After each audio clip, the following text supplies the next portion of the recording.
Assalamualaikum warahmatullahi wabarakatuh.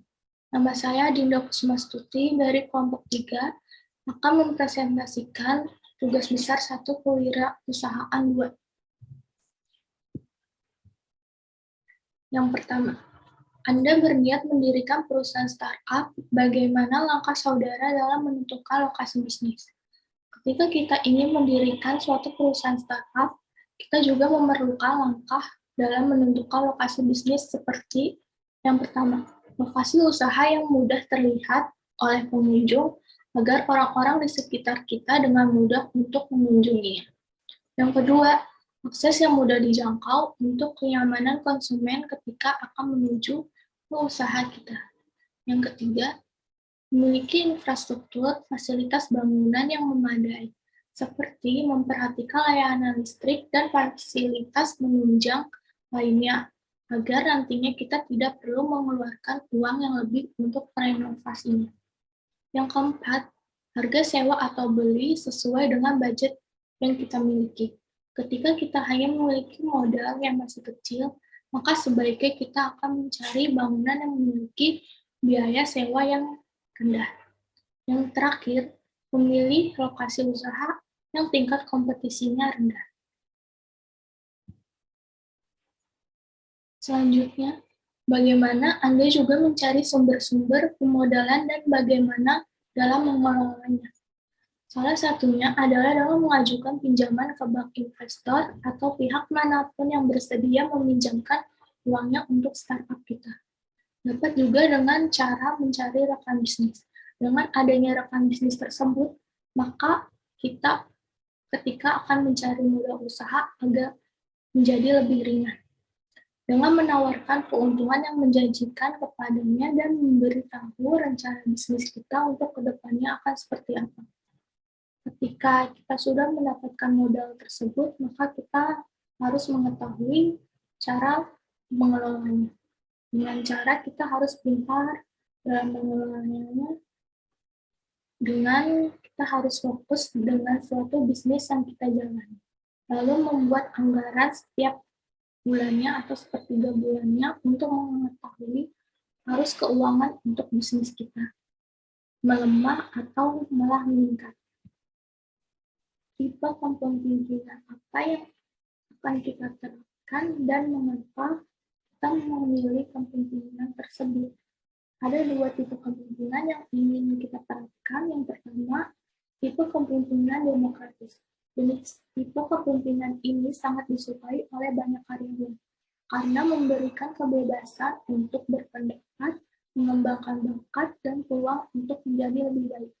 Dalam hal memimpin sebuah organisasi atau perusahaan, tipe demokratis selalu mengutamakan komunikasi dan diskusi tim untuk mengambil keputusan bersama-sama. Memiliki gaya kepemimpinan demokratis yang efektif juga akan mendorong kreativitas anggota tim, melahirkan inovatif karyawan dengan ide yang brilian dan gagasan yang dapat membawa perubahan bagi perusahaan. Yang kedua, ada tipe kepemimpinan karismatik. Karena karyawan akan dengan senang hati melakukan apapun yang dibutuhkan pemimpin. Mulai dari membantu proyek atau order baru yang harus segera ditangani. Dengan tipe kepemimpinan karismatik ini, maka akan memiliki daya tarik untuk mempengaruhi dan menginspirasi banyak orang. Karyawan akan merasa termotivasi atau bahkan tertarik untuk mengikuti jejak pemimpin yang karismatik. Sehingga karyawan pun akan dengan senang hati melakukan pekerjaannya. Yang selanjutnya, jelaskan bagaimana cara kita mengelola mutu. Usaha mendasar yang harus dilakukan untuk menghasilkan mutu ini adalah yang pertama, menciptakan situasi menang-menang atau win-win solution, dan bukan situasi kalah menang. Di antara pihak yang berkepentingan dengan perusahaan penghasil produk atau jasa, atau bisa disebut dengan stockholders, dalam hal ini terutama antara pimpinan atau pemilik perusahaan dengan staf perusahaan harus terjadi kondisi yang saling menguntungkan satu sama lain, dan meraih mutu produk atau jasa yang dihasilkan oleh perusahaan tersebut. Yang kedua, membangun motivasi dan budaya kerja di dalam organisasi maupun badan usaha. Perlunya ditumbuh kembangkan adanya motivasi intrinsik pada setiap orang yang terlibat dalam proses meraih mutu produk atau jasa. Setiap orang harus tumbuh motivasi bahwa hasil kegiatan mencapai mutu tertentu yang meningkat terus-menerus, terutama sesuai dengan kebutuhan dan harapan pelanggan. Yang ketiga ada setiap pemimpin harus berorientasi pada proses dan hasil jangka panjang yang konsisten dan terus-menerus. Yang keempat ada memberikan inovasi atau mengembangkan lebih lanjut dari perusahaan atau organisasi itu sendiri. Yang terakhir ada membantu meningkatkan kepercayaan terhadap produk yang dihasilkan oleh perusahaan, baik dari anggota maupun pelanggan.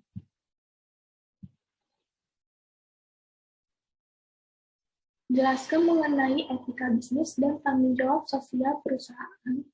Etika bisnis adalah suatu kode etik perilaku pengusaha berdasarkan nilai-nilai moral dan norma yang disajikan tuntutan dan pedoman berperilaku dalam menjalankan kegiatan perusahaan atau berusaha.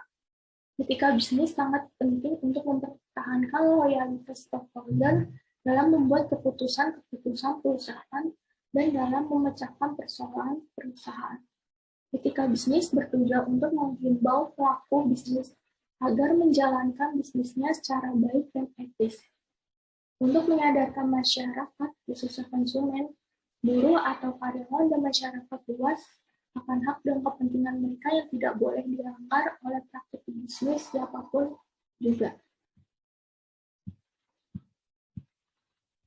Selanjutnya, tanggung jawab sosial.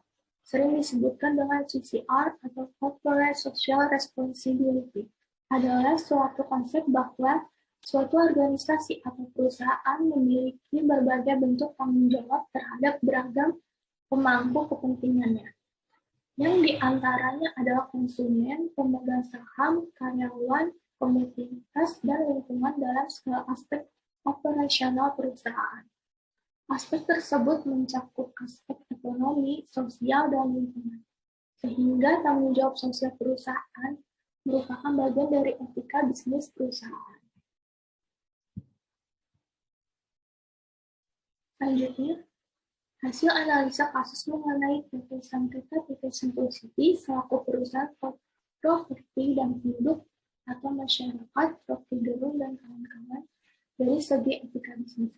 Jika dilihat dari segi etika bisnis, dua-duanya bisa dibilang melanggar etika bisnis karena tidak jujur dalam melakukan tindakan dan kedua belah pihak tidak memberikan data yang transparan atas kepemilikan hak tanah tersebut, sehingga terjadi tumpang tindih kepemilikan tanah.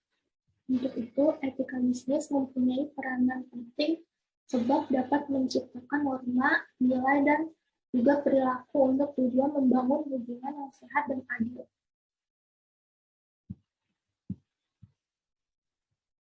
Sekian dari presentasi saya. Wassalamualaikum warahmatullahi wabarakatuh.